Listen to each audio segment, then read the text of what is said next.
Hey guys, how are we doing? Welcome to the weekly roundup. It is Friday, August 23rd, 2024. And as always, plenty going on in the world of boxing, both here in Australia and overseas. The big news this week is the Riyadh card on October 12 has been finalised. Of course, Artur Benavides and Dimitri Bivol will be the main event in that fight in Riyadh, Saudi Arabia. But good news for us Aussies. Two Australians will feature on the card. Jai Pataya will defend his IBF Cruiserweight title against Jack Massey. Jai Pataya 25-0, Jack Massey 22-2. Jai Pataya coming off the win earlier in the year over Marius Brutus. Jack Massey coming off a 12-round decision win over Isaac Chamberlain. The other Aussie on that card, Skye Nicholson, 11-0, will defend her WBC featherweight title against Raven Chapman, who is 9-0. Skye Nicholson coming off a 12-round decision win over Diana Vargas back only about a month ago, July 13th it was, and also Raven Chapman also coming off a 10-round decision win in July. Her decision win was over Johanna Sarabia. So great news for Aussie boxing fans with the two Aussies in action on that one. The rest of the card, the main support fight of the Benavides and Bivol fight will be, surprisingly, Shakur Stevenson. He'll come up against former world champion Joe Cordina. Stevenson is 22-0. Joe Cordina is 17-1. That will be for the WBC lightweight titles. Shakur Stevenson has signed a one-fight deal with Matchroom Boxing. It does seem a little bit odd that we're only signing one-fight deals, but the rumours are that after this fight, he will go into a fight with William Zepeda. Whether that's in conjunction with Matchroom or he just goes straight with the Golden Boy remains to be seen. So that will be the main support. Other fights on that card, and in my opinion, a little bit of an underwhelming card. Chris Eubank Jr. will fight Camille Zerameta. Fabio Wardley will fight a rematch with Fraser Clark, and English Olympian Ben Whittaker will fight Liam Cameron. So an interesting card, as I said, a little bit underwhelming for me. But at the end of the day, the main event is all that counts, and Bivol versus Benavides will be one of the fights of the decade, in my opinion. Next week, here again in Australia, in Sydney at the ICC Arena, Nikita Zooo, 9-0, will fight Cohen Mudia for the Australian 154-pound title. Cohen Mudia 12-3-1. Probably the hardest test or the biggest test for Nikita Zooo, but we'll see how he comes through that one. On the undercard, Connor Wallace, 13-1, will fight Jerome Pampalone, 18-1. Can't wait for that one. That should be a ripper. That'll be over 12 rounds. Making his comeback, Michael Zarafa, 31-5, will fight a veteran Tommy Brown, 45-8-2. Added to the card has been Billy Polkinghorne, 2-0. He will fight Michael Reynolds, who is 1-0. Unfortunately, the Jasmine Parr and Amber Amelia fight has been cancelled, but there has been a late replacement for Jasmine Parr, who is 5-0. She'll fight Panaporn Kalpa Wong. I hope I got that right. She is 4-2. The last bit of Aussie news, Wildfighter has joined forces with No Limit, and they will do their first No Limit on Fox event on September 19 from the Pullman Hotel in Melbourne. Should be some great fights on that card. I did see that Luke Gersbeck will fight Lilo Talape, and Jason Malia will fight Ben Horn, and apparently there is a few No-Limit fighters that will be on that card as well. So looking forward to that one. That's September 19 at the Pullman Hotel in Melbourne. It will be shown live on Fox Sports and KO.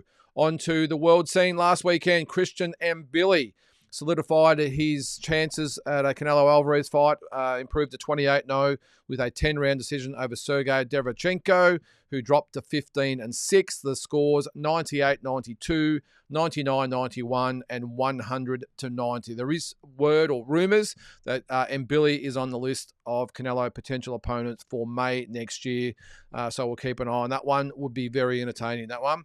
I mentioned earlier in the episode about Jai Pataya with his fight with Marius Brutus earlier in the year. Well, Marius Brutus has announced his retirement. He retires from boxing with a 28-3 with 20 knockout record. Been in the fight game for 15 years. Won the WBO Cruiserweight title back in 2019, relinquished it. and then won the IBF title in 2020. Is also very well known for a very competitive loss to Alexander Usyk back in 2018 for the WBC and WBO cruiserweight title. So all the best to Marius Brutus, who is a true warrior. Wasn't quite sure whether to put this in the weekly roundup, but the Mike Tyson Jake Paul fight or event or circus, if you want to call it, has been relaunched. They did a press conference this week. And as expected, lots of fireworks and taunts and everything else. But it was entertaining, I will say, the press conference.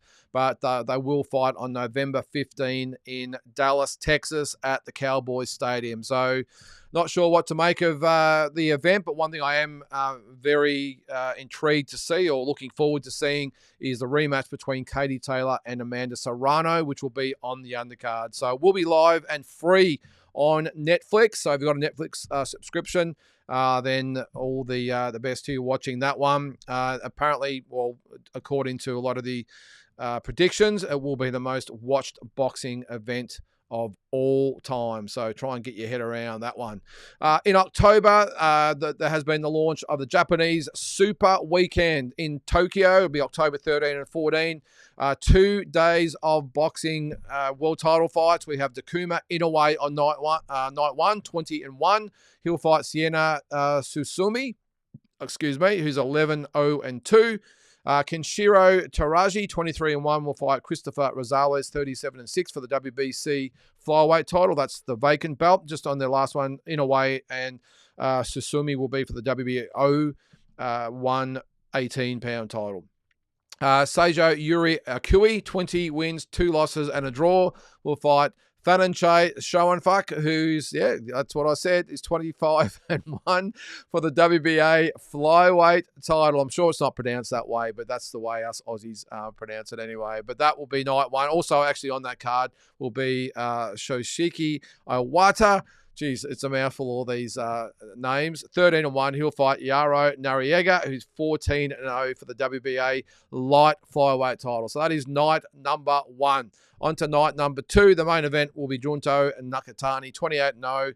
He'll defend his 118-pound title against Petso Chitpatana, who's 76-1 with 53 knockouts. So should be a very credible opponent there for Nakatani. On the undercard for that night of fights will be Kosei Tanaka, 20-1. He'll fight Formeli Kafu,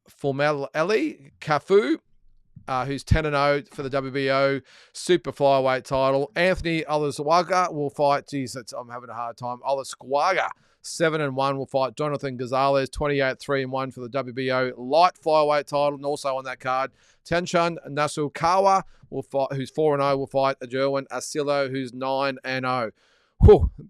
Thankfully I got through that one. Not totally unscathed, but I'm sure you get the gist. So look it up on BoxRec yourself. It should be a massive weekend for boxing in Tokyo, October 13 and 14. Another big fight being talked about overseas is the Zile Zhang Martin Bakole potential fight that may take place in China or Africa in December. Zhang is 27-2-1. Bakole is 21-1, and that would be absolute fireworks. So let's hope that one comes off. One fight that is not happening: Terence Crawford and Triple G has been knocked on the head by Turki El Sheikh. He said he's not entertaining that fight. It is going to be Canelo or nothing, according to Turki El Sheikh. Probably makes a little bit of sense for Crawford. He's 37 next month, so I can see that he wants a big fight with Canelo or maybe retire. But there are plenty of fights at 154 for Terence Crawford. So I've got a feeling that even if he doesn't get that Canelo fight, we will see him next year, maybe either against Virgil Ortiz or possibly Tim Zooo, or maybe even the winner of Errol Spence and Sebastian Fundora. One last thing before we finish. David Benavides was reported that he was going to be out for the remainder of the year because of some injuries, including broken ribs. It has been now reported that he will, in fact, return on December 14 in Los Angeles, most likely at the Crypto Arena. He's coming off a 12-round decision win over Alexander Gvozdyk back in June of this year. So let's see if maybe it's just a tune-up for potential fight with a winner of Beterbiev and Bivol next year. So, guys, that is it for the weekly roundup. Have a great weekend, and we'll catch you next week.